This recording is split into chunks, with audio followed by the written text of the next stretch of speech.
All right, Dustin Tibbetts here, financial advisor with Jazz Wealth. How you doing today? We're going to talk about 4 financial myths, questions that I get. They've come up that tend to hold people back. So I've got my handy-dandy list here. We're actually going to have an interesting study that I'll put up on the blackboard, but we'll keep this video short, of course. If you have any questions, need any help, jazzwealth.com. Look at that fancy little thing pops up on the left so you know that we're here. All right, let's get started here. The first financial myth that holds people back all the time is that they think they need to have money to invest. They need to save up a bunch of money and then invest it.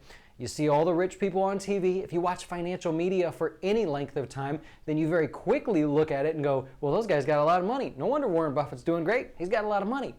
Well, the truth is you don't really need a lot of money these days. So by saving first and then starting to invest later, you're actually missing out on a lot of potential there. We'll show you that here in just a minute. So you don't need anything to get started. At Jazz Wealth, you can actually start with a couple dollars, right? You could start very small. We always say to people, you could do at least $20 a week on the low end. You'll get motivated, you'll get excited, you'll add more as time passes, but get started with something. Don't fear of having little money. No one's gonna laugh at you. Nobody cares if you start less. We use fractional shares here, so it doesn't matter if you start with a small account. You start with small contributions. We'll make it work, don't worry. So number one, you don't have to have lots of money to get started. Don't let that deter you. Number two, people think they don't need an emergency fund. Now this lands on the personal finance side of things. Number one, you definitely need an emergency fund. It will happen if you're in your 20s, 30s. Maybe an emergency hasn't happened to you yet, but I promise you it will, because I was in my 20s and I thought I was never gonna, have anything happen to me. I thought I was bulletproof, and I've already been through a few things that I was thankful I had an emergency fund for. Now, thankfully, we're going to be doing a class on June 9th that will actually cover these topics as far as how much you should put in an emergency fund, how do you build it, how specifically do you get things started. From the very day that you say, I need an emergency fund, how much money out of your budget do you put so that you know how you'll get there at a certain time, and then once you build up to that 3, 4, 5 months, whatever, how do we take it a step further? We're not gonna beat around the bush. We're gonna give you specific, actual, actionable things that you can use to take with you. So the sort of the short story there is make sure you have an emergency fund of some kind. You got to get started somewhere. You do need an emergency fund. I'll kind of follow up with that by saying the reason why, one of the biggest reasons why, is because typically when something goes wrong and you need an influx of cash, you tend to go to your 401k. If you go to your 401k, you're going to pay penalties, you're going to pay taxes, and you're going to miss out on all the future growth that money would have had. So start an emergency fund. All right, so next thing we're going to talk about is the third financial myth that people fall for is they say, well, I'm young. I don't need to get started now. I'll start when I'm older because I'm too young. I don't need it right now. I've got plenty of time left. And for that, I'm going to actually do, on the whiteboard here, we'll do a study.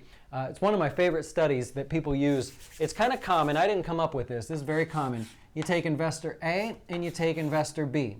Now, investor A invests from 25 years old to 35 years old, and they invest $5,000 per year only for that 10-year window, okay? So you can see that good? Yeah. So that's investor A. Investor B starts investing when they're 35. They invest all the way to 65, and they do the same $5,000 a year, but only they do it for 30 years. Investor A starts when they're 25 and they only invest from 25 to 35, $5,000. That's it.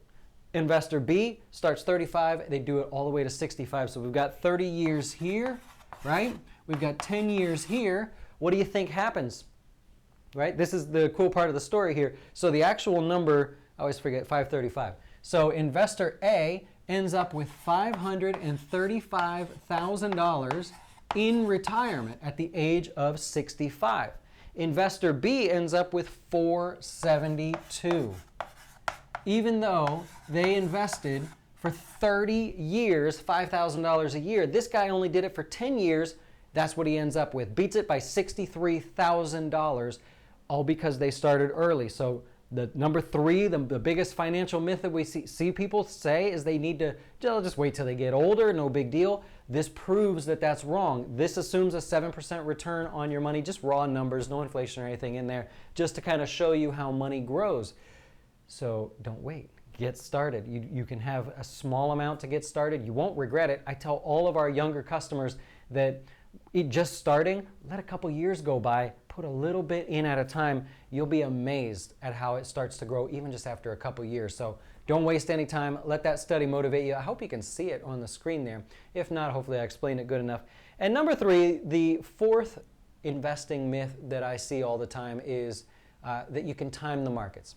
I probably talk to 3 or 4 customers a day or email back and forth that think, hey, this market's overbought. It's too high. We've gone up for 9 years. It's time for it to pull back. I can see the writing on the wall. The market's going to fall.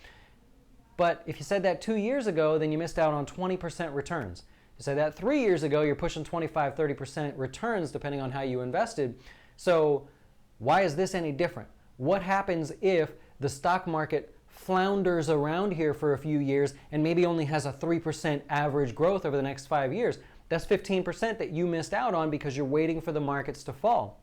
Which means in order to make it worth it, you need the markets to fall 15+%, then start contributing and hope you've guessed the bottom there. So the old saying is it's time in the market, not timing the market. Actually, on one of our posts there, someone reminded me of that one just the other day. So spend time consistently putting money towards your retirement. We've done tons of great studies on this channel where we show by putting a little bit in rather than lump sums or big chunks all in little periods, do a little bit at a time. We don't care. We don't mind if you start. We're like the only advisor on the planet that will say, go ahead, do a little bit at a time. We don't need all your money at once. Go little by little. Over time, it will work out for you. I promise. I would not steer you wrong.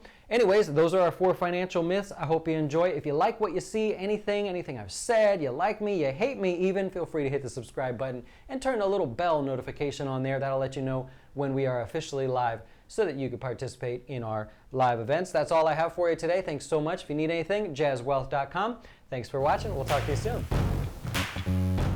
See, the problem with budgeting is all of the financial gurus out there, all of the blogs just give you general advice, get you all pumped up to go budget, and then you get going and you have no idea where to start. Let's talk about the big ticket items that can financially ruin you if you don't know how much to spend and how much to budget on them. Emergency funds, retirement savings, this is a class about specifics. We are not going to motivate you. I am not going to inspire you. I'm going to educate you on exactly what you need to do with your budget, with these big ticket items and the big portions of your budget so that you and your family never stress about budgeting your money again. If you sign up before June 8th, then we're giving you lifetime access to Nest Egg, our personal financial portal where you can get your dough straight. Everything in your financial life, including your budget, can be seen on this portal. And best of all, we do not sell your information like Mint or some of the other apps. It is 100% yours, customizable to you. Again, if you want to be motivated, you want to be inspired, then this is not the class for you. If you want details and specifics about what to do the second you finish with this class, well, then I hope to see you there.